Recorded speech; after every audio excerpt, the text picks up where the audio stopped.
2014 के चुनाव के बाद ईडी का नाम जितना सुर्खियों में रहा है अब तक, उतना नाम तो किसी बॉलीवुड अभिनेता का भी नहीं रहा होगा। जिस तरीके से ईडी के तमाम अधिकारी यहाँ पर देश में विपक्षी पार्टियों के तमाम नेताओं के खिलाफ अपनी कार्यवाही करते नजर आ रहे हैं, उससे प्रतीत तो यही होता है कि ईडी को वो सुपर पावर मिल चुकी है कि विपक्ष के तमाम नेताओं को यहाँ पर जाल में फंसाकर जेल की सलाखों के पीछे भेजा जाए। जिस तरीके से झारखंड के मुख्यमंत्री हेमंत सोरेन के खिलाफ 7 समन जारी किए जा चुके हैं। इसी के साथ साथ यदि बात करें दिल्ली की, तो अरविंद केजरीवाल के अलावा दिल्ली के पूर्व डिप्टी सीएम मनीष सिसोदिया से लेकर आम आदमी पार्टी के राज्यसभा सांसद संजय सिंह तक ईडी ने अपनी कार्यवाही के पैर पसार रखे हैं। एक तरफ जहां सिसोदिया और संजय सिंह जेल की सलाखों के पीछे हैं, तो अरविंद केजरीवाल को सलाखों के पीछे भेजने की तैयारी चल रही है। इसी पर शिवसेना के प्रवक्ता संजय राउत का कहना है कि यदि हेमंत सोरेन और केजरीवाल दोनों गिरफ्तार होते हैं तो यहां से एक बड़ा सियासी भूचाल आएगा। इसी के साथ साथ संजय राउत ने यह भी कहा है कि यदि ये दोनों नेता अपनी अपनी पार्टियों का विलय एनडीए गठबंधन में कर लेते हैं तो यहां से इनको वॉशिंग मशीन में डाल दिया जाएगा और वॉशिंग मशीन से जब ये बाहर निकलेंगे तो बिल्कुल सारे आरोप इनके ऊपर से धुल जाएंगे। शिवसेना प्रवक्ता संजय राउत ने करारा हमला करते हुए यहां पर मोदी सरकार की नीयत पर सवाल खड़े कर दिए। संजय राउत ने कहा कि मोदी सरकार देश में खरीद फरोख्त की सरकार चला रही है।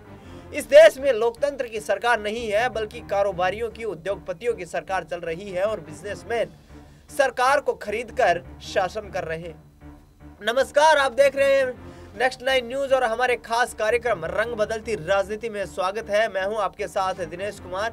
इस पूरे मुद्दे पर चर्चा करने के लिए मेरे सहयोगी सिराज मेरे साथ मौजूद हैं। सिराज, बहुत बहुत स्वागत है आपका। और जिस तरीके से सिराज यहाँ पर संजय राउत ने हमला बोलते हुए केंद्रीय मंत्री चाहे अमित शाह हो या फिर प्रधानमंत्री नरेंद्र मोदी हो, उनको कटघरे में खड़ा करते हुए कहा है कि ईडी का सहारा लेकर केंद्र सरकार विपक्ष पर जो है निशाना साध रही है। यदि ये नेता अपनी पार्टियों के विलय एनडीए गठबंधन में कर लेते हैं तो ये दूध के धुले हो जाएंगे और इनके ऊपर से सारे आरोप खारिज हो जाएंगे। तो कैसे समझते हैं आप इसको? जी बिल्कुल, कहीं ना कहीं जिस तरीके से विपक्ष पर लगातार कार्रवाइयां हो रही हैं, इसको लेकर विपक्ष में जो है काफी एक तरीके से घमासान मचा हुआ है। साफ तौर पर विपक्ष का दावा है कि लगातार जो है विपक्ष को खत्म किया जा रहा है और मोदी सरकार तानाशाही पे उतर गई। ये बयान जो है वो विपक्षी पार्टियां दे रही हैं, लेकिन आपको यह भी समझना होगा जिस तरीके से जो है असम के मुख्यमंत्री हेमंत बिश्व शर्मा, उनके ऊपर भी कई सारे मुकदमे थे, लेकिन जैसे ही जांच की बात आती है तो तुरंत भाजपा में शामिल हो जाते हैं और उसके बाद से देखिए कि अभी तक वो मुख्यमंत्री के पद पर सही सलामत बने हुए हैं। वहीं बात करें हम तो एकनाथ शिंदे को लेकर जिस तरीके से, या बात करें हम अजीत पवार को लेकर जिस तरीके से ईडी और सीबीआई की गाज गिरती हुई नजर आ रही थी, उसके बाद से वो एनसीपी के 2 भाग में बांट देते हैं और उसके बाद बीजेपी से हाथ मिला लेते हैं, उनकी कार्रवाइयां धुल जाती है। बात करें हम बृजभूषण शरण सिंह को लेकर जिस तरीके से उन पे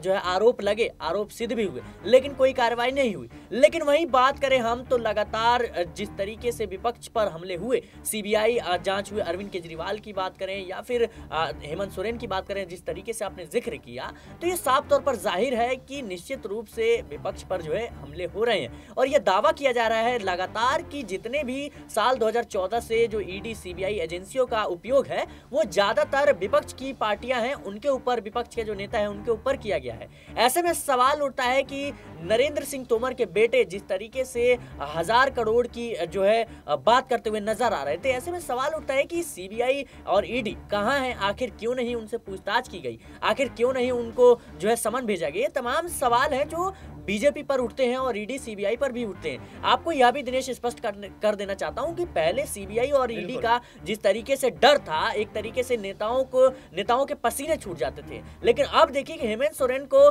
जो है 7 समन भेज चुके हैं, लेकिन वो कुछ भी नहीं कर रहे हैं। ऐसे में केजरीवाल को आप देख लीजिए, उनको 3 समन जारी हो चुका है, 4था समन जो है जारी हो चुका है, लेकिन उनके कान पे जू तक नहीं पड़ी। वो साफ तौर पर कहते हुए नजर आ रहे हैं कि ये जो एजेंसी है, जो ईडी है, उसने बीजेपी के कहने पर जो है मेरे को समन भेजा, ये गैर कानूनी है, मेरे को चुनाव प्रचार से रोकने की तैयारी है और ये बीजेपी की साजिश है। इससे साफ जाहिर होता है जिस तरीके से पिछले कई सालों से एजेंसियों का उपयोग हो रहा है, तो निश्चित रूप से ये सवाल आपका वाजिब है और जो है कार्रवाइयां हो रही है वो विपक्ष पे लगातार देखने को मिल रही है। एक उदाहरण और देना चाहूंगा, जिस तरीके से छत्तीसगढ़ विधानसभा जो चुनाव थे, वहां पे जो वहां के मुख्यमंत्री थे भूपेश बघेल, उनके खिलाफ जिस तरीके से बयानात लिए गए और बाद में जो है पलटी मार जाता है, जो गवाह होता है वही अपने बयान से पलटी मार जाता है। वो साफ तौर पर कहता है कि मेरे से अंग्रेजी पेपर पर साइन लिए गए, हस्ताक्षर करवाए गए, मैं जो है अपनी बात से मुकरता हूं, मैंने कोई पैसे नहीं दिया। और लेकिन विधानसभा चुनाव में तो कांग्रेस की हार हो गई और किरकिरी हो गई, तो ऐसे जो है मुख्यमंत्री थे उनकी तो बदनामी हो गई और ऐसे में कांग्रेस को हार का सामना करना पड़ा। बिल्कुल यहाँ पर सिराज, और दूसरी तरफ देखा जाए तो संजय राउत का जो बयान आया है वो कहीं ना कहीं सही भी साबित होता है, क्योंकि जिस तरीके से आपने जिक्र किया महाराष्ट्र के मुख्यमंत्री एकनाथ शिंदे का, तो दूसरी तरफ वहीं बात करें अजित पवार की, उनके ऊपर भी काफी मुकदमे चल रहे थे इस प्रकार के अवैध लेन देन के। और दूसरी तरफ एक और मंत्री जो महाराष्ट्र सरकार में इस वक्त मंत्री है, एनसीपी से टूटकर सरकार में शामिल हुए, छगन भुजबल, जिनके ऊपर ईडी और सीबीआई की कार्रवाई चल रही थी, लेकिन जैसे ही सरकार में शामिल होते हैं वो मामले दबा दिए जाते हैं। तो क्या ये सच साबित हो रहा है कि भारतीय जनता पार्टी को सहयोग समर्थन देने वाली पार्टियों के नेताओं पर चाहे लाख मुकदमे हो, उनको दबा दिया जाता है और यहाँ पर विपक्ष पर हमला बोला जा रहा है? जी बिल्कुल, कहीं ना कहीं देखिए आपको समझना होगा कि जो भी सत्ता में बैठी पार्टियां होती हैं, एजेंसियों पर उनका प्रभाव होता है, निश्चित रूप से होता है। और इतिहास में पहले भी जो पार्टियां थी उन्होंने एजेंसियों का दुरुपयोग किया है। लेकिन आपको समझना होगा जिस तरीके से साल 2014 के बाद इस मामले में बढ़ोतरी देखने को मिली है, कार्रवाई जो हुई है 90% जो है वो सिर्फ विपक्ष की पार्टियों पर हुआ है। जिस तरीके से अशोक गहलोत के बेटे वैभव गहलोत को जो है निशाने पर लिया गया विधानसभा चुनाव के दौरान, ये साफ तौर पर दर्शाता है ये कानूनी लड़ाई नहीं थी, कहीं ना कहीं एक राजनीतिक लड़ाई भी थी। भूपेश बघेल का भी सामना करना पड़ता है, जो वैभव गहलोत हैं अशोक गहलोत के बेटे, उनको भी ईडी का सामना करना पड़ता है। ऐसे में सवाल उठता है कि क्या बीजेपी एजेंसियों का दुरुपयोग कर रही है? तो कहीं ना कहीं इन बातों में अब धीरे धीरे सच्चाई सामने आने लगी है और बीजेपी जो है लगातार एजेंसियों का जिस तरीके से उपयोग कर रही है, इसको लेकर कई सवाल खड़े होते हैं। बिल्कुल, यहाँ पर जरूर सरकार की मंशा पर सवाल खड़े होते हैं कि क्या विपक्ष को यहाँ पर केंद्र सरकार ध्वस्त करना चाहती है, क्योंकि जिस तरीके से प्रधानमंत्री नरेंद्र मोदी और गृह मंत्री अमित शाह के खिलाफ लगातार विपक्षी नेता हमलावर है।